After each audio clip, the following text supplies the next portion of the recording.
محسن بھائی، اکثر ہم نے دیکھا ہے کہ کہتے ہیں، اور یہ بات حقیقت ہے، کہ جب آپ تعلیم حاصل کرتے ہیں تو آپ کے اندر ایک شعور آتا ہے، آپ کے اندر بہت ساری چیزوں کی چینجنگ آتی ہے. لیکن کئی جگہوں پہ ہم دیکھتے ہیں کہ لوگ بہت زیادہ تعلیم یافتہ بننے کے بعد، پڑھنے کے بعد، تعلیم لینے کے بعد دوسرے کو بہت زیادہ اپنے سے نیچے سمجھنے لگتے ہیں، جس کو ہم غرور تکبر بھی کہتے ہیں. لیکن پھر یہاں پہ تربیت بھی آ جاتی ہے کہ تعلیم تو ہمارے اندر عاجزی لے کر آتی ہے. لیکن پھر بہت سے لوگ ہیں جو جب بہت زیادہ تعلیم حاصل کر لیتے ہیں تو وہ سامنے والے کو کہتے ہیں کہ یہ بول بھی کیسے رہا ہے میرے سامنے. اچھا دیکھیں، پہلی بات تو یہ ہے کہ شہری بھائی، قرآن نے بڑے پیارے انداز میں فرمایا، قُلْ هَلْ يَسْتَوِي الَّذِينَ يَعْلَمُونَ هُمْ لَا يَعْلَمُونَ. قرآن میں اللہ فرما رہا ہے کہ کیا وہ برابر ہو سکتے ہیں جو پڑھ لے، یعنی جنہوں نے علم حاصل کیا اور جنہوں نے علم حاصل نہیں کیا. تو قرآن نے تو بتا دیا کہ جو علم حاصل کرتا ہے اللہ تعالیٰ اس کے بلند درجات کر دیتا ہے. لیکن اس کا مطلب یہ نہیں کہ آپ دوسرے انسان کو حقیر سمجھنا شروع کر دیں، دوسرے کی ویلیو دینا بند کر دیں. کیونکہ آپ دیکھنے میں سمجھ رہے ہیں کہ میں پڑھا لکھا ہوں، یہ میں علم جانتا ہوں. اللہ کے نزدیک سب سے اچھا کون ہے؟ عند اللہ اتقاکم، جس کے اندر تقوی ہے، پرہیزگاری ہے، گناہوں سے بچنے سے، اللہ سے وہ ڈرتا ہے. چاہے وہ علم ہو یا نہ ہو، چاہے وہ کوئی بزنس مین ہے، چاہے وہ پڑھا لکھا ہے، چاہے کچھ بھی، لیکن اگر اس کے اندر اللہ سے ڈر نہیں ہے، لوگوں اس میں عاجزی نہیں ہے، تو اللہ کیا وہ مقبول نہیں ہے.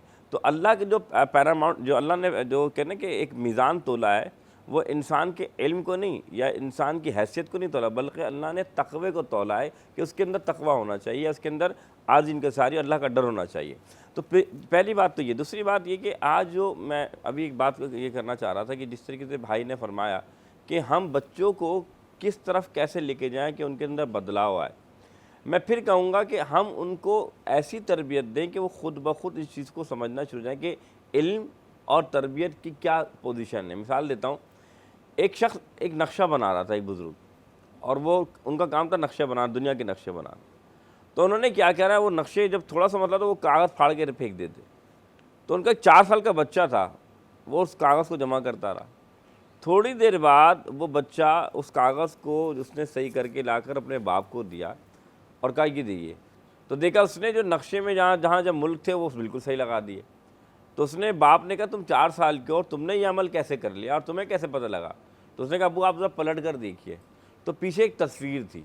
اس نے کہا میں تصویر کو صحیح کرتا چلا گیا، خود بخود نقشہ بن گیا. وجہ یہ ہے کہ آج اگر ہم چاہتے ہیں کہ اپنی اولاد کو بہتر کرنا، یہ کرنا، تو انہیں ہمیں ایسی مثالیں دینی ہوں گی جو ہمارے اسلاف نے دی، ہمارے نبی علیہ السلام نے دی، کہ علم کی فضیلت کیا ہے، تربیت کا مقام کیا ہے. کیونکہ رسول نے فرمایا خیرکم من تعلم القرآن وعلمہ، تم میں بہتر وہ ہے جو قرآن کے علم کو سیکھے اور اوروں کو سکھائے. تو اس سے معلوم یہ چلا کہ آج ہم اصل جو علم ہے قرآن کا یا تربیت کا جو ہمیں بتایا گیا، اس سے ہم تھوڑا سا درکنار ہو گئے.